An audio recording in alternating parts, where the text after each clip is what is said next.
ওরা লেবারদেরকে পিছনে রেখে ওরা সামনে কিছু আন্দোলন করি এই কর্মটাকে ব্যাঘাত ঘটানোর জন্য চেষ্টা করতেছে। এক কথায় বলতে গেলে ওরা দেশের শত্রু, জাতির শত্রু। কর্মস্থলে গিয়ে তারা যেই হয়রানি মানুষকে করায়, ভোগান্তি সৃষ্টি করে, সেটা আমরা ব্যবহার করি, বন্দর ব্যবহার করি, আমরা বলতে পারবো। যেই কারণে ওরা করতেছে, এক কথায় হচ্ছে ওরা চোর। যারা এগুলা করতেছে এক কথায় বলতে গেলে ওরা চোর।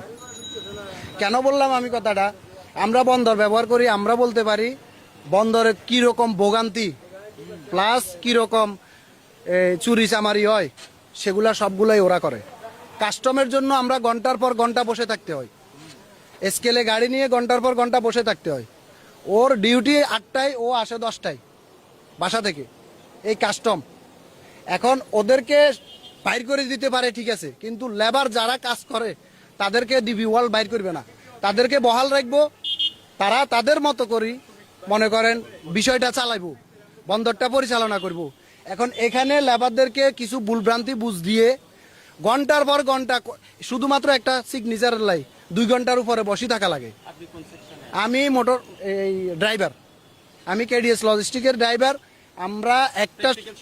আমরা সবকিছু দেখি, বন্দরে কি চলে না চলে সবকিছুই আমরা দেখি, আমাদের চোখের সামনে হয় এগুলা। বন্দরে চুরি করে স্পেশাল কিছু ফোর্স আছে, এরা ওই চোরদেরকে কার্ড তৈরি করে দেয়, কার্ড তৈরি করে দেওয়ার পরে বন্দরের ভিতরে ঢোকার পর ওরা চুরি করি যে টাকাগুলো ইনকাম করে সেখান থেকে ওদেরকে ফায়দা দেয়। এটা আমাদের চোখের সামনে।